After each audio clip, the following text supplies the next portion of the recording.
आज हम पढ़ेंगे एक्सक्रीटरी ऑर्गन इन वर्टिब्रेट्स। ठीक है जी, जो कि मोस्टली हमारे पास क्या है, दैट इज नेफ्रॉन और किडनी। ठीक है जी। तो अगर हम बात करें किस चीज़ की, जितने भी हमारे पास वर्टिब्रेट्स हैं, वर्टिब्रेट्स क्या हैं, जिनमें हमारे पास क्या होती है, वर्टिब्रल कॉलम पाई जाती है, उन्हें हम क्या कहते हैं, उन्हें हम वर्टिब्रेट्स कहते हैं। तो जितने भी हमारे पास वर्टिब्रेट्स हैं उनके अंदर या उनमें जो एक्सक्रीशन के लिए जो ऑर्गन है उसे हम कहते हैं किडनी। ठीक है जी, हम यहाँ लिख लेते हैं दैट इज किडनी। अब किडनी जैसे कि आपको पता है कि ये क्या है, हमारे पास ये एक बीन शेप्ड स्ट्रक्चर होता है। ठीक है जी, यूरिनरी सिस्टम का हिस्सा है। आप देख सकते हैं हमारे पास ये किडनी की एक डायग्राम आ गई।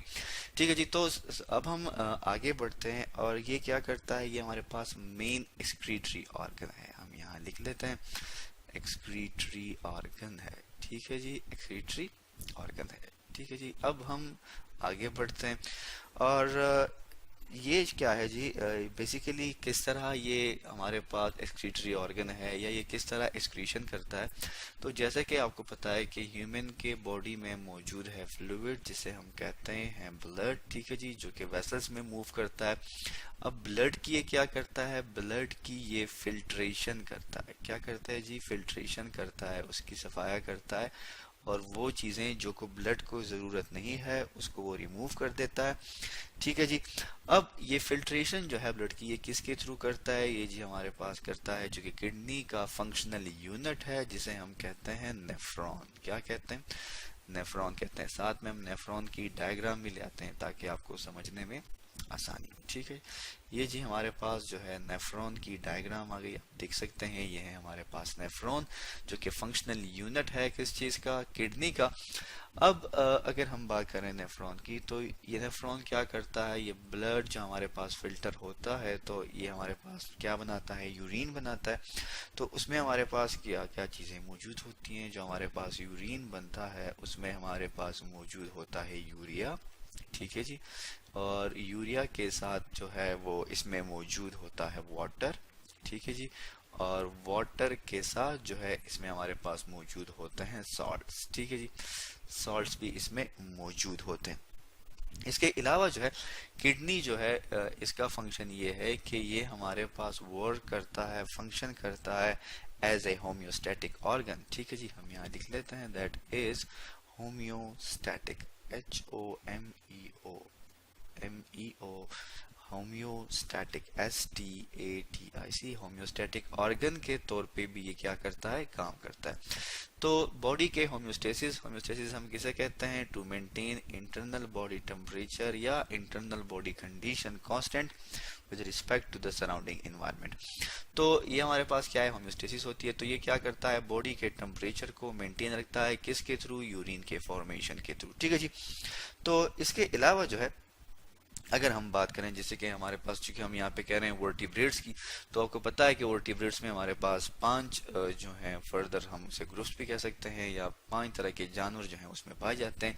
जो सबसे पहले हमारे पास जो कि एक्वेटिक है, जिसे हम कहते हैं फिश। तो फिश जो है हमारे पास, चूंकि वो मौजूद होती है वाटर में, एक्वेटिक एनिमल्स हैं, वो हमारे पास प्रोड्यूस करते हैं अमोनिया। क्या प्रोड्यूस करते हैं, अमोनिया प्रोड्यूस करते हैं। ठीक है जी। अब अमोनिया प्रोड्यूस करते हैं, ठीक है, और उसके अलावा जो है वो हमारे पास प्रोड्यूस करते हैं यूरिया। अमोनिया के साथ वो क्या प्रोड्यूस करते हैं, यूरिया भी प्रोड्यूस करते हैं। ठीक है जी। और यूरिया जो है वो कब बनेगा, वो आपको पता है कि हमारे पास बाय प्रोडक्ट है प्रोटीन के मेटाबॉलिज्म की, और उसको ये सिक्रीट करता है किसके थ्रू, गिल्स के थ्रू। ठीक है जी, किसके थ्रू, गिल्स के थ्रू। हम यहाँ लिख लेते हैं दैट इज गिल्स।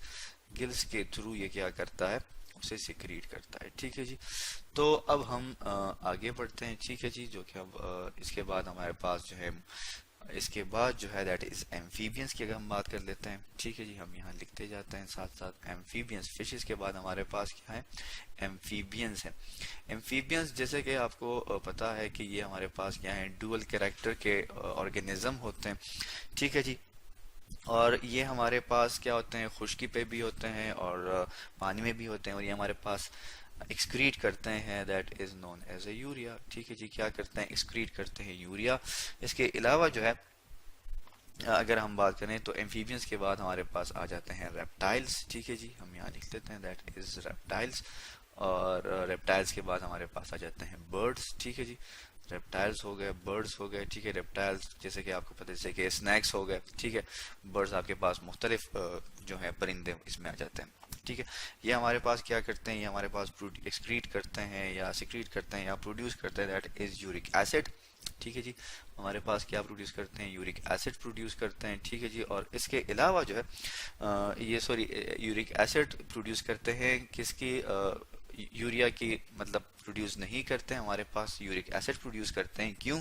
क्योंकि ये क्या करते हैं, ये हमारे पास मोस्टली रहते हैं ड्राई कंडीशन में और ये वाटर को बचाना चाहते हैं, कंजर्व करते हैं, तो दैट्स वाई ये क्या करते हैं, यूरिक एसिड की प्रोडक्शन करते हैं। और इसके बाद हम बात कर लेते हैं last but not the least, that is mammals, ठीक है जी। मैमल्स में जैसे कि हम ह्यूमंस की बात कर लें तो मैमल्स भी हमारे पास एक्सक्रीट करते हैं, सिक्रीट करते हैं, दैट इज यूरिया। तो ये हमारे पास 5 ग्रुप्स हैं, दैट इज वन फिशेस है, एम्फीबियंस है, रेप्टाइल्स हैं, बर्ड्स और मैमल, जो कि हमारे पास कौन कौन से सब्सटेंसेस को सिक्रीट करते हैं। तो आज हमने पढ़ा that is excretory organ in vertebrates, जो कि हमारे पास मोस्टली नेफ्रॉन और किडनी के तौर पे काम करते हैं, जैसे कि और फिश में हमारे पास गिल्स भी हेल्प करता है।